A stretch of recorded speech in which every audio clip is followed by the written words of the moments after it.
Hello everyone and welcome. It is November now and well, I should say it's DINOvember, the month where we read and celebrate all things dinosaur, if you're into that at least. And so I want to do my October reading wrap up, which is not dinosaur related, but I also want to show off some dinosaur books. I guess you could call it a TBR, but it's really more of a, what do they say? People say pile of possibilities. It's just some dinosaur books that I have that I may get to this month, some of them. But probably not all of them, but we'll see. And yeah, I only read 6 books in October, so I figured I would combine that with that. So I think we'll start out with the DINOvember possibility books, and then we'll go into what I read in October. I guess I will preface and say that I technically only read 6 books in October, but I'm going to talk about 7 because one of them is just like very appropriate for October and for Halloween, and I was actually reading it on Halloween, and I finished it November 1st or November 2nd. And usually I would be like, no, Brian, that counts for November. You have to talk about that in November. But it just feels wrong to talk about that book in November. It feels like a book that needs to be talked about in October. And I like to live dangerously. I love danger. I live for danger. And I like to associate with dangerous people like you. So, let's do it. Dinosaur books. Andrea from Infinite Text and I are going to do a buddy read on Dinotopia Lost by Alan Dean Foster. Dinotopia was a series of art books written by and painted by James Gurney. They were very popular in the 90s, and a number of middle grade books and 2 adult books were written based on it. And I'm not very far, but that's what I'm reading currently, and I'm really enjoying the 2 chapters I've read so far. So that one will get read this month. And then these are the couple of the middle grade ones that I have. I think these can be read in any order. This is number 1 and number 4, so I might just get to one of those or 2 of those if they're fun. And then this was just sent to me. It actually just came in the mail. I need to do a book haul soon because I have some stuff since the last one. And this was sent to me by Dave at the Vintage Paperback Reader. Cool guy, very nice of him to send me books. And he sent me this one because he's from Michigan. I believe he's from Detroit or near Detroit. And so he was like, yeah, here you go. You should give this a shot. I've never read one of these. Like, I know there's Michigan chillers, American chillers, and all that. I've never read one, but yeah, he sent me a dinosaur one because it's DINOvember. So if I was ever going to give one a shot, this would be the month to do it. Dinosaurs Destroy Detroit. Sounds fun. And then I would love to get to Brian Aldiss' Cryptozoic.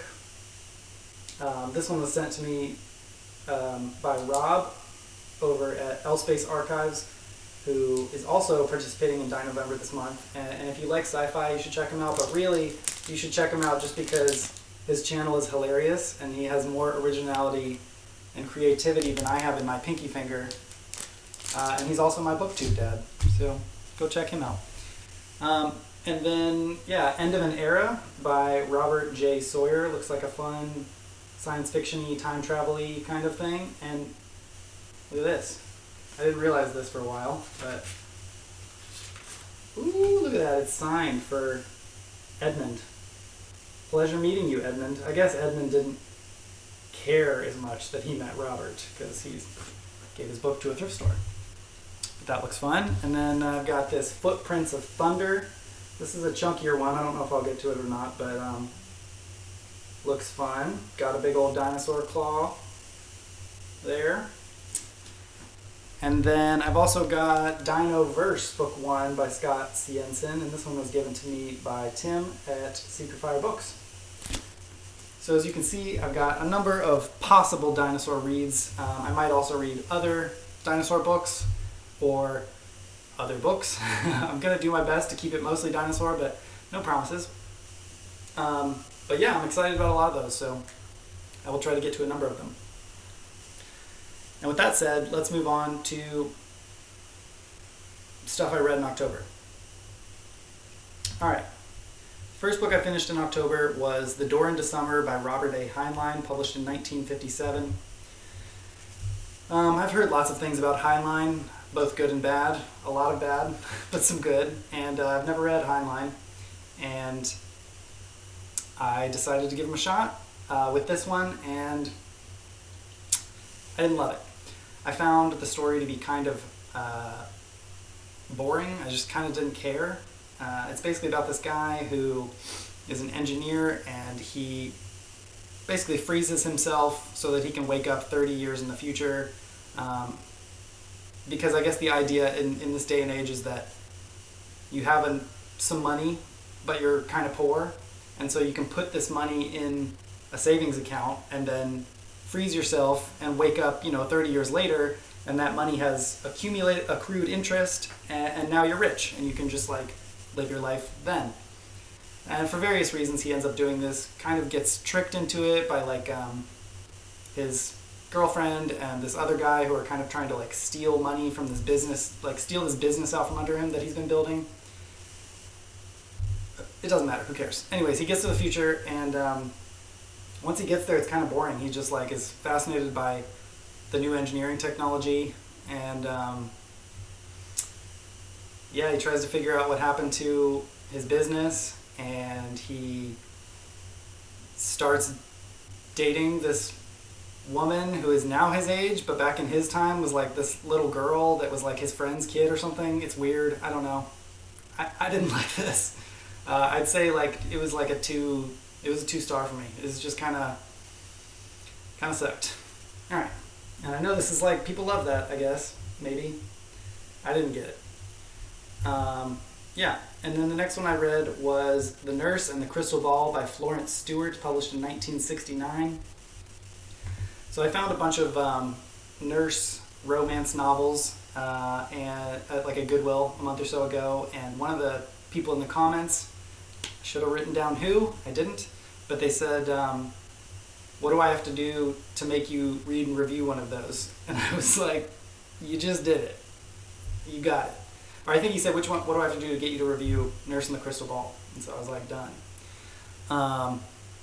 So this is the first of the nurse romance books I've ever read, and I will say there's really no romance at all. So if you're worried about that, maybe it's kind of like the Gothic romances, and that, I'm sure they differ. But this one didn't have much romance. It was kind of just a mystery, but the mystery was very, ho-hum and kind of low stakes. It's, I don't know if you'd call it a cozy, probably not a cozy mystery, but basically it's about this woman who gets a call or a letter from her ex-high school flame that almost happened but didn't, maybe the one that got away, and he's basically I'm dying and I know you're a nurse, can you come take care of me in my dying years because I've always loved you or whatever.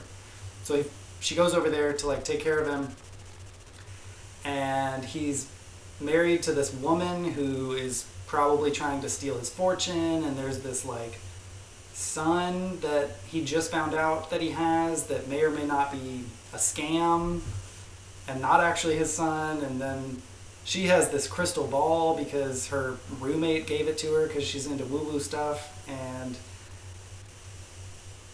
I don't know. It was kind of a slog. It was a little boring, honestly. 2.5 out of 5, and that might be a little generous, honestly. It's probably also a 2 out of 5, but I guess there's nothing wrong with it. I was just kind of bored by it, so I'm going to say 2.5 out of 5 for Nurse and the Crystal Ball.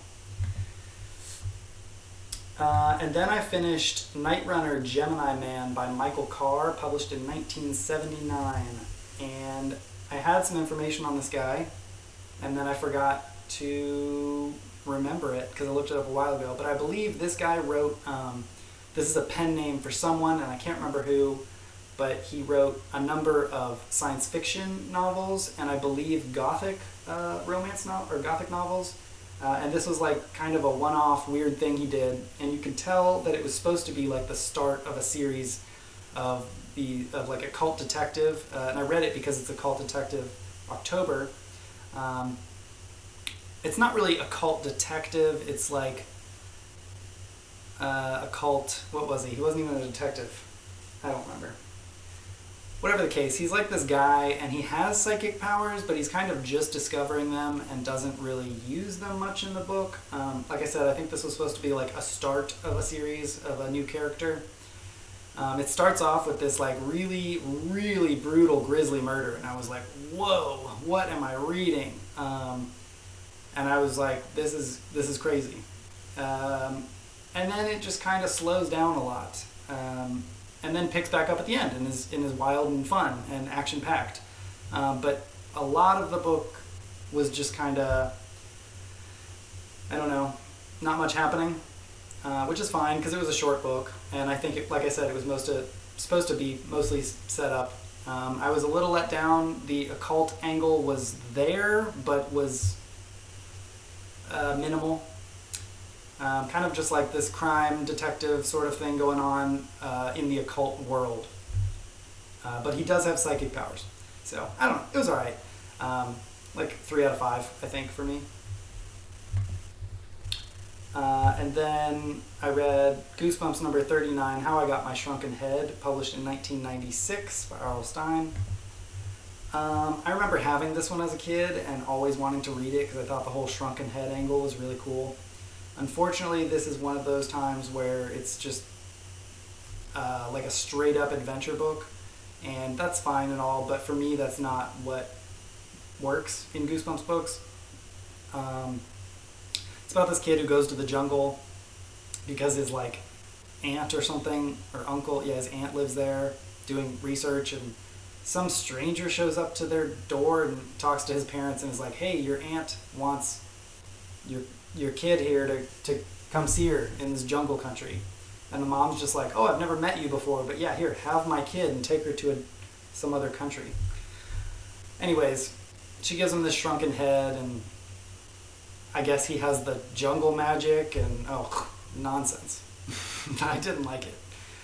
I don't know. 2.5 out of 5.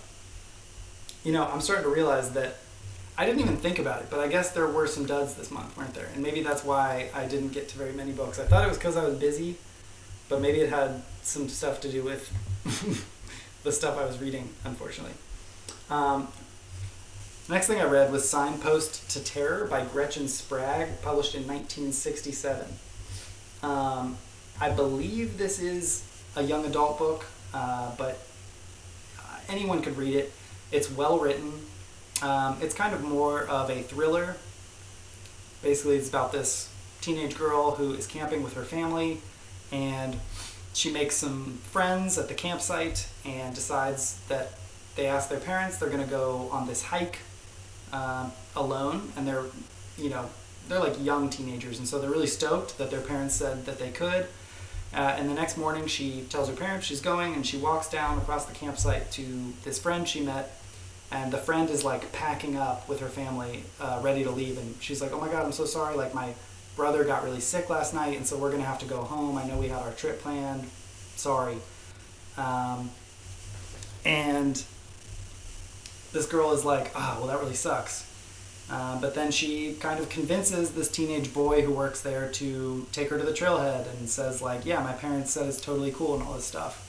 And then she gets there and it starts raining really hard, and then you find out that in the local town nearby, this bank has been robbed, and she sort of encounters what may or may not be the bank robbers who are now on the run. And one of them is like this young teenage guy who she's like kind of interacting with and thinks he's cool, but is also like, you're skeeving me out a little bit. And she's like alone in the woods, and kind of starts this cat and mouse thing. It was fun. Nothing, outrageous or incredible, but yeah, solid, fun, short book. I think it was a good time. If you ever find it, you pick it up. 3.5 out of 5 for me. Yeah, and then I read The Influence by Bentley Little, published in 2013. So I've read a lot of Bentley Little. I love him. He's one of my favorite writers. And I haven't read one in a little bit. And so I decided to read this one. And I don't know if it's my least favorite Bentley Little book I've read, but it's definitely bottom of the list. Which is a shame because it has a very interesting premise. And I think this is maybe maybe that's not true. I was going to say the newest book of his I've read, but I think I read a newer one. Basically, it's about this town in, I think it's either New Mexico, or is it Arizona? I think it's Arizona. I don't know. One of those deserty places. And it's New Year's Eve, and all these townsfolk are kind of at like a little party outside, and when it strikes midnight, a bunch of them put their guns in the air and shoot off. Boom, boom, boom, boom, boom. Yay! New Year's! Which I guess is maybe a thing people down there do. And while this is going on, this like winged demon creature thing falls from the sky into this like backyard New Year's Eve party because they've like shot it down. And part of the town thinks it's like an angel that they shot down, and part of it thinks it's some like demon beast thing they've shot down. And regardless of what it is, they kind of like bury it in this shed, or they like trap it in this shed because it's dead, and they're just like, let's just pretend this didn't happen and not talk about it because it's weird. But the town starts, basically everyone who has good luck starts having bad luck, and everyone who had bad luck starts having good luck. People are like winning the lottery. People who are rich are like having all this terrible stuff happen to them. And all throughout that, you're kind of seeing it through the perspective of this guy who's not from town, but he's down on his luck living in town with his cousin. Which sounds like a really cool, interesting premise. And it's not a bad book. It's well crafted. My thing with Bentley Little, though, is that like he starts out with something very mundane and then peppers in bizarre stuff which escalates. And usually you don't know why this bizarre stuff is happening, and you're sort of figuring it out with the main character. And that really works for me.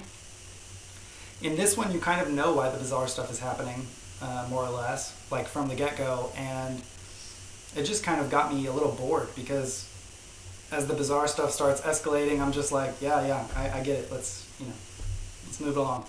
I don't know. It was fine. It was like a 3 out of 5 for me. And then this last one, where I'm being dangerous, because this was a November read, technically, by my standards. But rules are for other people, even when they're self-imposed rules, I guess. I finished Fresh Hell by Cameron Chaney, published in 2023.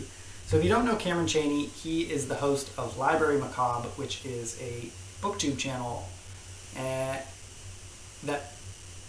he's kind of an expert in like 90s young adult middle grade horror, although that's definitely not all he talks about. He reads all kinds of things, but he has an incredible collection, a fantastic channel, way better than mine, and he is also a writer, a very talented guy. So you should definitely go subscribe to him. Years ago, I read his book of short stories, Autumn Crow, which is about this town that it's kind of like Always Halloween, or it like turns to fall earlier than most places, and they've kind of embraced that and become like a bit of a tourist town for like a Halloween destination that celebrates Halloween a little earlier than everyone else. But also like it's kind of a weird, dark town, and bad things happen there.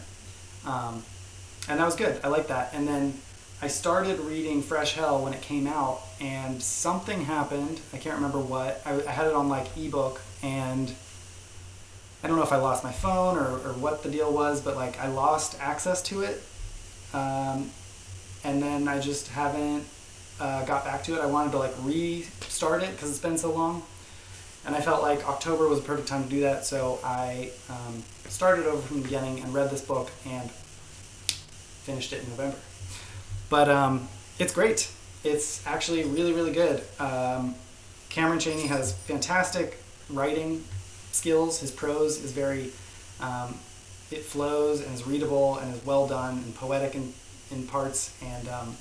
And the guy knows his like young adult horror. Like he takes all the best elements and stuff from the actual era, but makes it more violent and bloodier and gorier and just all around better. Some of the scenes were just super intense and well done, and it's an excellent story. This was probably my favorite read of the month, honestly. But yeah, 4 out of 5. Great stuff. Definitely go check out his channel and check out Fresh Hell as well.